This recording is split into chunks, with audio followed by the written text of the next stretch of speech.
রাধে রাধে বন্ধুরা, কেমন আছো তোমরা সবাই? আশা করছি তোমরা সবাই খুব ভালো আছো। আমিও বেশ ভালো আছি। তো এই সিম্পল হাউসওয়াইফ জয়শ্রীর নতুন আরও একটি ব্লগে তোমাদের সকলকে স্বাগত জানাই। এখন বাজে সকাল 6:45। তাহলে চলো এখন থেকেই তোমাদেরকে সাথে নিয়ে আমার ব্লগটা স্টার্ট করছি। আই হোপ যে আজকের ব্লগটাও তোমাদের ভালো লাগবে। আর এই তো সকাল সকাল ঘুম থেকে উঠে হনুমানজিকে একটি প্রণাম করে নিলাম। এটা বলতে পারো আমার এখন প্রতিদিনের অভ্যাস হয়ে গেছে। তেনার দর্শন না করে আমার জন্য সকালটা শুরু করলে কেমন যেন একটা হয়। ওই জন্য যথাসম্ভব প্রতিদিনই চেষ্টা করি তার দর্শন দিয়ে সকালটা কাটানোর। ওই যে অনেকে বলে না, সকালটা তুমি কার দর্শন দিয়ে কাটিয়েছো।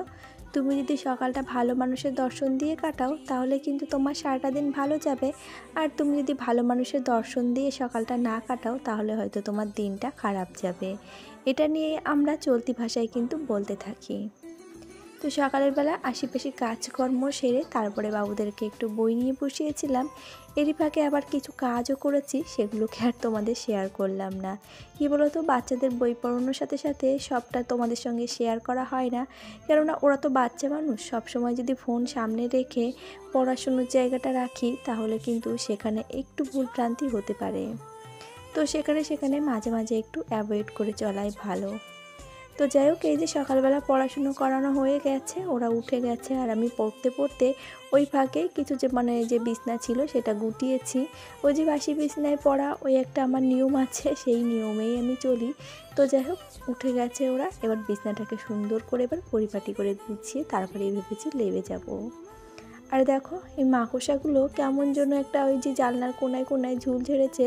তো সেখানে ভাবলাম একটু ছোট ঝাঁটা দিয়ে কুচকুচ করে ঝাড় দিয়ে দিই, তাহলে এই ঝুলগুলো না পরিষ্কার হয়ে যাবে। আমি দেখেছি ওই যে ঝুল ঝাড়া ঝাড়ুগুলো ওগুলো দিয়ে যদি পরিষ্কার করা হয় তাহলে কিন্তু ওগুলো পরিষ্কার হতে চায় না। তার জন্য ভাবলাম ওই ছোট ঝাঁটাটা দিয়ে একেবারে একটু পরিষ্কার করে নিই। আর এই তো তারপরে নিজের জন্য 1 কাপ চা বানিয়ে নিয়ে আসলাম। আর ওদিকে তো আমি ভাত বসিয়ে রেখে এসেছি। যেহেতু বাবুরা স্কুলে যাবে সেজন্য ওদের স্কুলে জলখাবারে তো কিছু একটা দিতে হবে, যেটা খেয়ে ওরা স্কুলে যাবে। তো এক একদিন এক এক রকম দেওয়ার চেষ্টা করি। বাচ্চা মানুষ তো প্রতিদিন ভাতটা না খেতে চায় না, তবে সকালবেলা না ভাত খেলেই ভালো, যাতে করে বাচ্চাটা পরিপূর্ণভাবে একটা পুষ্টি পায়। তবে জানো তো, ওরা কোনো সিদ্ধ মিদ্ধ কোনো কিছুই খেতে চায় না। ওদেরকে হয় ডিম সিদ্ধ, তবু করে দিলে সেটা দিয়েও ভাত খেতে চায় না, ওদেরকে করে দিতে হবে ডিম ভাজা। তো যাই হোক, কটা ভাত তো খাবে, সেটা নিয়েই আমি হ্যাপি। তো এই যে সকালবেলা বেশ কিছু জামা কাপড়ও কাচা ধোয়া করেছিলাম। আর আমি যে চা খেয়েছি, চায়ের কাপটা যেহেতু কাচের, সেজন্য কিন্তু আমি মাঝে সাঝে কী করি, চা খেয়ে ওই একই হাতে কাপটাকে ক্লিন করে রাখি। কাপটা যদি আবার ওইভাবে রেখে দিই তাহলে কি হয় বলো তো, কাচের কাপ যেহেতু, সেজন্য কিন্তু একটা ঘোলাটে ভাব হয়ে যায়। তো ওই জন্য আমি চা খেয়ে আগে ভাবি চায়ের কাপটাকে মেজে রাখি, তারপরে বাদবাকি তো আরও কত বাসন থাকে সেগুলোকে তো মাজা ধোয়া করতেই হয়। আর কাপটা উল্টানোর সাথে সাথে গতকাল রাত্রেবেলা যে বাসনগুলো মেজেছিলাম সেগুলো তো ওইভাবেই ছিল, আর সেগুলোকেও কিন্তু এক হাতে উল্টে নিয়েছি। আর এই তো ছাদ থেকে জামা কাপড়গুলো মেলে এসে তারপরে আমি হাঁড়ি কড়াইয়ের নিচে কাদা লাগিয়ে নিয়েছি। এরই মাঝে বাবু বলল যে মা 9:30 বেজে গেছে, তো আমাদেরকে স্নান করিয়ে জামা কাপড় দাও, আমরা স্কুলে যাই। তো ওই জন্য রান্নাঘরের কাজটা কিছু করতে করতে ফেলে রেখে এসেছি। উনানটা এখনও লেপা হয়নি, বাবুরা বেরিয়ে গেলে তারপরে ভাবছি উনানটাকে লেপে ঘরটাকে মুছে নেব। আর দুটো বাচ্চাকে কিন্তু গোছাতে গেলে কিন্তু বেশ খানিকটা সময় লাগে। 9:30 থেকে শুরু করে প্রায় 10:30 বেজে যায় জানো তো, ওদেরকে গুছিয়ে স্কুলে পাঠাতে। তবে একটা দিকে সুবিধা হয়, একবার যদি ওদেরকে স্কুলে পাঠিয়ে দিতে পারি তাহলে আমি সারাটা দিন বলতে গেলে ফ্রি থাকতে পারি, নিজের মতো করে সংসারের যাবতীয় কাজকর্মগুলোকে করে নিতে পারি। আর সংসারের কাজগুলো কিন্তু একান্ত নিজের, সেখানে যদি একটু মনোযোগ সহকারে প্ল্যান মাফিক কাজগুলো করা যায় তাহলে কিন্তু যথাযথ সময়ের মধ্যে সবটা কমপ্লিট করা যায়। যাক বাবা, এবারে বাঁচা গেল। মনে হলো যেন সারাটা দিনের এবার একটু স্বস্তির নিঃশ্বাস নিয়ে কাজগুলোকে করতে পারবো। আমাকে আর চেঁচাতে হবে না যে এই তোরা সরে যা, এটা করিস কেন, ওটা করিস কেন। যাও, ঘন্টা 3-4-এর জন্য এই কথাগুলো একটু বন্ধ থাকবে। তারপরে তো আবারও আছে 3টে থেকে শুরু হবে, সেই রাত 11টা, 11:30, 12টা অবধি।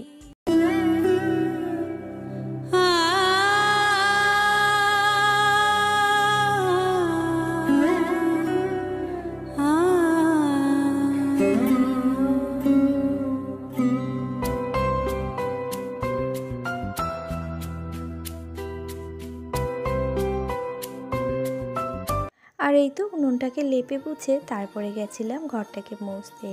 কেননা উনুনটা যদি আমি পরে লেপতাম তাহলে কিন্তু আমি এখন এসে জালটা ধরাতে পারতাম না। যেহেতু ওদিকে ঘর মুছতে মুছতে আমার উনুনটা শুকিয়েও গেছে, আর এদিকে আমি জোগাড় যন্ত্রগুলো সবটা করেও নিতে পেরেছি। উনুনটা জাল ধরানোর আগে বেশ কিছু সবজি কেটে নিয়েছি, তারপরে ভাবলাম যে না, দেরি হয়ে যাবে, তো আগে এদিকে ডালটা সিদ্ধ বসিয়ে দিই। তার জন্য শুকনো খোলায় ভালো করে লাল লাল করে ডালটাকে ভেজে নিয়েছি। এবারে জল দিয়ে দিলাম। এই জলটা গরম হতে হতে এদিকে 2-3 বার আমি ডালটাকে ভালো করে কষলে কষলে ধুয়ে নেব। আর ডালে যেহেতু অনেক রকম কেমিক্যাল দেওয়া থাকে, তার জন্য কিন্তু ডালটা রান্না করার আগে মসুর ডাল কিংবা মুগ ডাল যাই হোক না কেন ভালো করে ধুয়ে নেওয়া দরকার।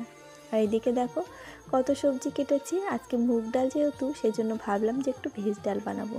তার জন্য গাজর, বিনস আর ওদিকে কিছু ফুলকপি কেটেছি, শুধু বাকি ছিল একটু মটরশুঁটি।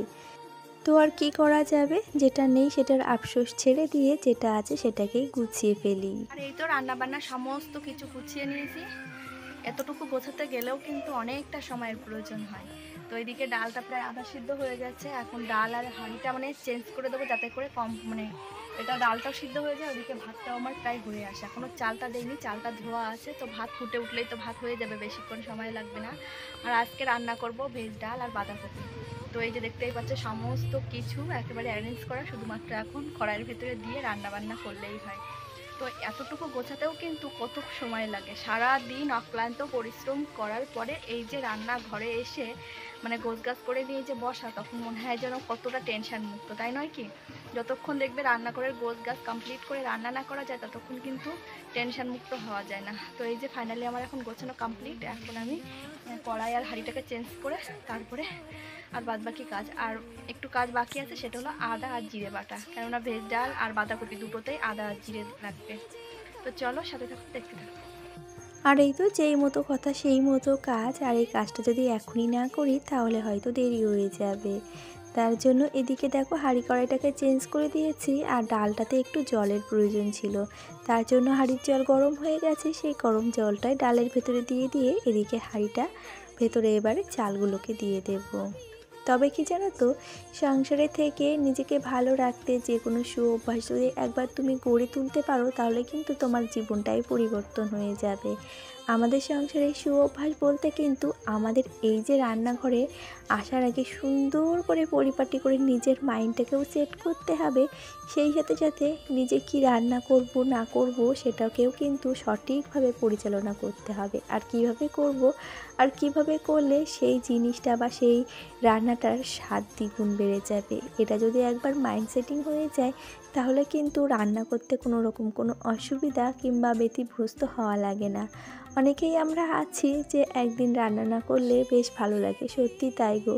মনে হয় যেন রান্নাঘর থেকে একদিন যদি ছুটি পাওয়া যায় তাহলে আমাদের কাছে অনেকটা বড় ব্যাপার। তবে এই রান্না না থাকলে কিন্তু দেখবে সারাদিনের অধিকাংশই কাজই নেই বলে মনে হবে। সারাদিন যতই কাজ করো না কেন, তখন মনে হবে কি সারাদিন আমি যেন কোনো কাজ করিনি, কি একটা কাজ যেন আমার থেকে মিসিং হয়ে গেছে, সেটা কিন্তু রান্না। এই রান্না কাজটা যে সংসারে কত বড় একটা ঝামেলার কাজ, সেটা শুধুমাত্র একটা বাড়ির গৃহিণীরাই জানে। আর এই যে দেখো ডালটা তো নামিয়ে দিয়েছি, আর এই যে এবার বাঁধাকপিটাকেও নামিয়ে ফেললাম। আর বাঁধাকপিটা কিন্তু নামানোর আগে আমি একটু চিনি দিয়ে দিয়েছি, আর বড়ি ফোড়ন দিয়েই কিন্তু বাঁধাকপিটা রান্না করেছি। আর শীতের মরশুমে বড়ি দিয়ে যে কোনো রান্নাই কিন্তু খেতে দারুণ লাগে। আর এই তো রান্নার পরে যা বাসন ছিল আর সকালের কিছু বাসন ছিল, সেগুলোকে একেবারে ধুয়ে মেজে, আর এই যে স্নান কমপ্লিট হয়ে গেছে, এখন গাছে এসেছি ফুল তুলতে। আজকে দেখতেই পাচ্ছ ওই জবা গাছটায় 3টে ফুল ফুটেছে, ওই সাইডে একটা জবা গাছে একটা ফুল ফুটেছে, আর এদিকে তো নয়নতারা ভর্তি হয়ে আছে। তো চলো, স্নান কমপ্লিট হয়ে গেছে, 2:30 বেজে গেছে। পুজো দিতে গেলে আবার আধা ঘন্টা সময় লাগবে সেইখানে। জামা কাপড়গুলোও শুকিয়ে গেছে, কিন্তু মোটাগুলো এখনও শুকায়নি। আগে তো পুজো দিয়ে নি, তারপরে এসে জামা কাপড়গুলো তুলবো। দেখো কত সুন্দর ফুল ফুটেছে। কি রে, কি হলো? হ্যাঁ, ছটপট করছিস কেন? ওরা ভাবছে কিছু খেতে দেবে নাকি, সেই জন্য। কালকেও একটা ফুল ফুটবে, যা আছে এখানে, আর আজকে তো 3টে ফুটেছে। যে চলো দেখি আর বাদ বাকি নয়নতারা কটা ফুল তুলে নিয়ে তারপরে যাব। এই যে চারিদিকে দেখো নয়নতারা ফুল, এই সাইডে এই সাইডে, এই যে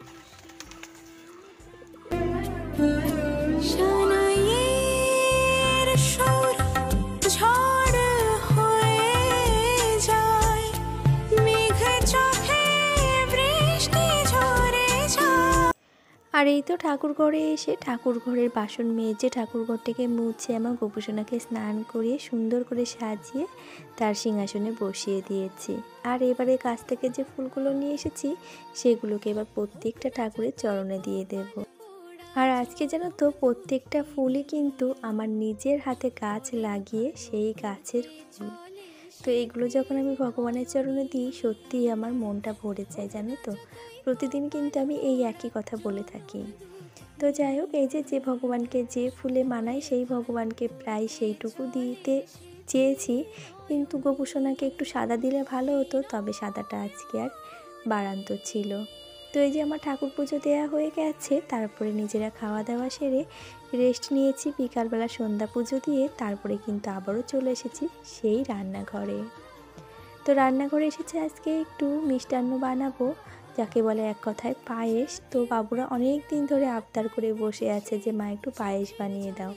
এখান থেকে ওখান থেকে সবাই বানিয়ে বানিয়ে একটু একটু দেয়, খেয়ে মন ভরে না। তো ওই জন্য আজ অনেক দিন বাদে জোগাড় করতে করতে সেটাই নিয়ে বসেছি। আর দেখো ভোগের প্রসাদ ছিল গুড়ের বাতাসা আর নকুলদানা, সেগুলো তো এক জায়গায় করে করে রেখে সেটা দিয়ে কিন্তু আমি পায়েসটা বানিয়ে ফেলবো। আর সেই সকাল থেকে মানে সকাল 7টা থেকে আর এই যে এখন সন্ধ্যা 7টা বেজে গেছে, এখনও কিন্তু অবিরত চলতে আছি। মাঝে হয়তো আধা ঘন্টা একটু রেস্ট নিয়েছিলাম। তবে কি জানো তো, মনে যদি ইচ্ছা থাকে তাহলে কিন্তু এক হাতে সমস্তটাই সম্পূর্ণ করা যায়। ঠাকুর পুজো, রান্না বান্না, ক্লিনিং করা, এদিকে দুটো বাচ্চার দায়িত্ব, সবটা কিন্তু একা হাতে সেরে নেওয়া যায়। শুধুমাত্র মনের ইচ্ছার দরকার হয়। আর মনের ইচ্ছা যদি কোনো রকম একটু ভুলভ্রান্তি হয়ে যায় তাহলে কিন্তু কোনোটাই সম্ভব হয় না। আর এই যে সব শেষে আমি নিজের জন্য 1 কাপ চা আর বাবুদের জন্য 2 বাটিতে পায়েস নিয়ে যাচ্ছি, কেননা 2 বাবু ওইদিকে বই পড়তে বসেছে। পায়েস রান্নার ফাঁকে ফাঁকে কিন্তু তাদের পাশেও এসে আমি বসছিলাম। আর এই যে দেখো এই পুচকুটা এসে হাজির হয়েছে, এটা হচ্ছে আমার জায়ের বোনের ছেলে। তো ও এসেছে গত 2 দিন হয়েছে, 2 দিন না 1 দিন, আজকে দিয়ে 2 দিন হচ্ছে। তো সেখানে হাজির হয়েছে সেটা তো আমি জানি না। আমি হট করে আমিও যে এই বাটিটা নিয়ে ঘরে ঢুকেছি, ও অমনি এসে ঢুকেছে। তাহলে চলো এর সাথে বলে রাখি আমার আজকের ভিডিওটি তোমাদের কেমন লাগলো একটা লাইক কমেন্ট করে জানাতে ভুলে যেও না। আর নতুন যদি কোনো বন্ধু হয়ে থাকো ভিডিওটি এই পর্যন্ত দেখে থাকলে, ভালো লাগলে চ্যানেলটিকে সাবস্ক্রাইব করে পাশে থাকতে পারো। তোমার গরম গরম বাবা গরম, তুমি হ্যাপি হ্যাপি?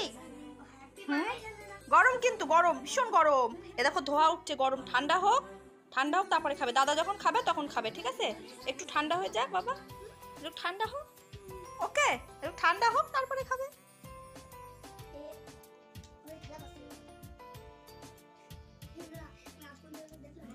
আমার কাছে দাও, আমি ফু দিয়ে খাইয়ে দিই। দাও দাও, আমি ফু দিয়ে দিই।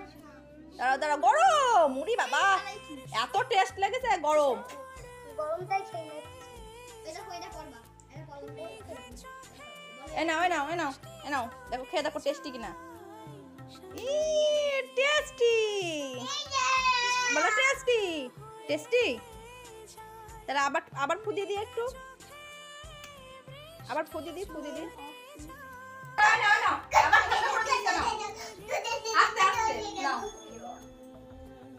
টেস্টি। আবার নিয়ে যাও, নাও শিখিয়ে নাও।